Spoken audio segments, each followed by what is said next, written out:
So this is my 1987 Ford Bronco. Newly purchased. Well, kind of new, whatever. You know, obviously it's got 170,000 miles on it. And it's my proud new, my new fun truck that I'm driving. I actually drove it all the way from Idaho to get it here to Illinois. And, you know, I had a pretty good run, but we halfway through ran ourselves into a little bit of a trouble and stopped at a rest stop and magically didn't want to start again. So now I've managed to get it home just by jumping the solenoid, or the relay, whatever you want to call it.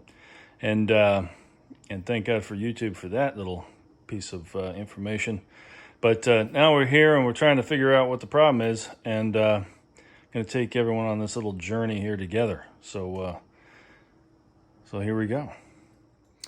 All right, so let's begin by just trying to give everybody an idea about what we're looking at here. So sorry if it's a little dark, but we're in my garage and it's nighttime, so my apologies. But so you can see here, it's aftermarket steering wheel, so obviously not original. We'll have to kind of dance, and interesting to see what might come out of that. And right now I'm gonna give her a little run for the money here, and you can see exactly what we're dealing with. So that would be the wrong key. Here we go. So we got power, obviously, and I'm gonna give it the go. Nothing, as you can see. You know, you got fans working, lights work, you know, interior lights good, so power's good, battery's fine. But yeah, nada. So I'm guessing we're dealing with the ignition here.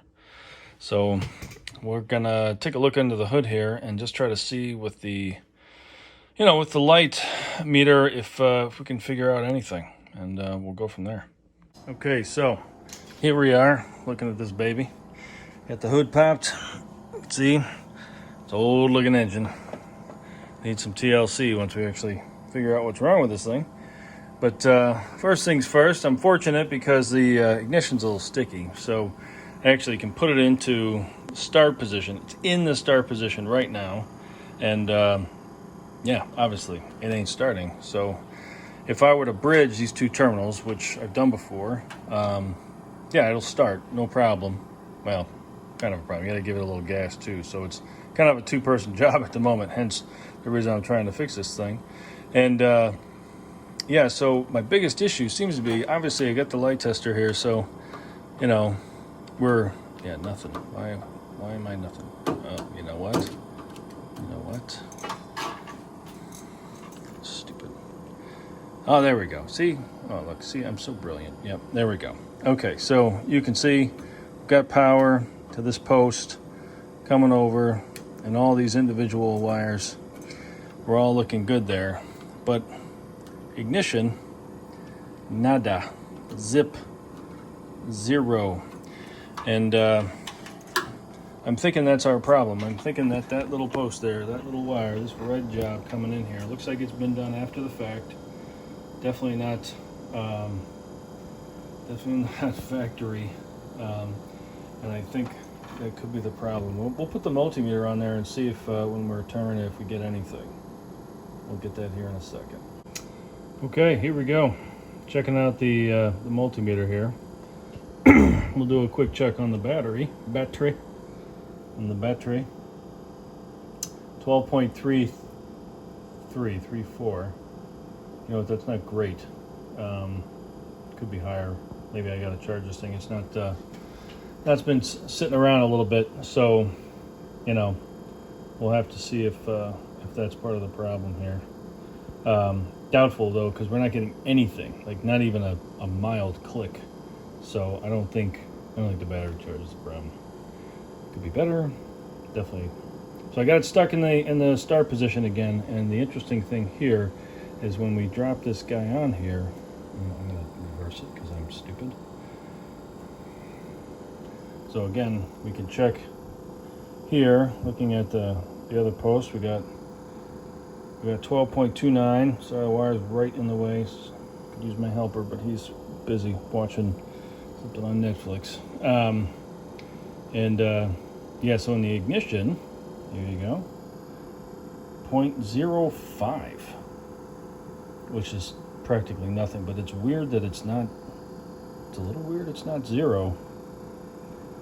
It's a little weird it's not zero. It's like it's not fully connecting.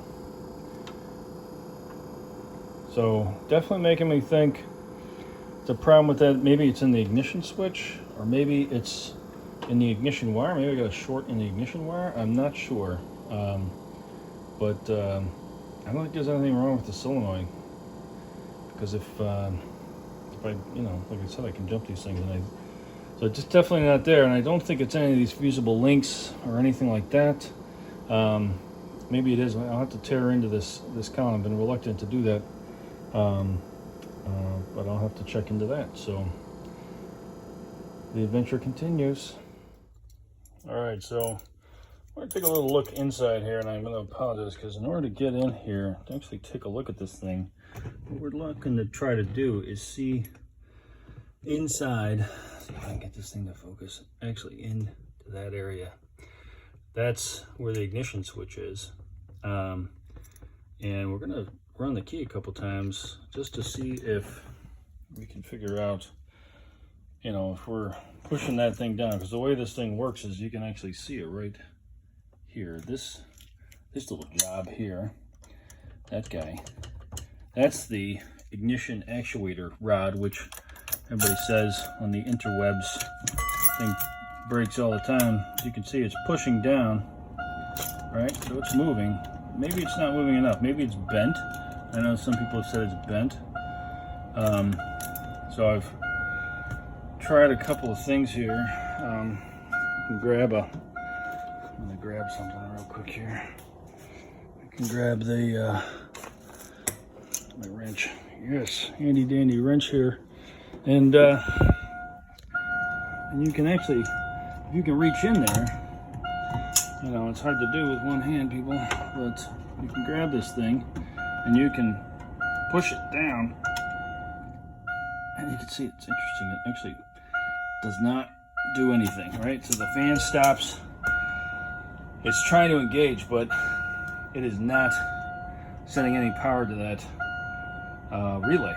So it makes me think that there's got to be something wrong with the ignition switch, because I don't think it's the actuator at all, because if I pushed it down, it would do its thing. As you can see down in here, let's get that turned off.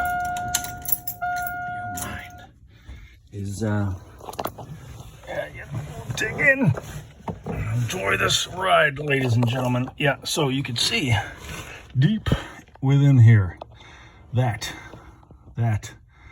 little bugger, that's the switch. And you can see that metal piece on the bottom there, this piece right there runs along the bottom. That's actually the bottom part of the rod. I only know that because I've watched enough videos now that I understand that that's what this thing does. So when I stick the key, I can reach around here, get it in there, push it, turn this baby. You see the whole thing moves, but it's not, it's supposed to engage that ignition, and it's not doing it.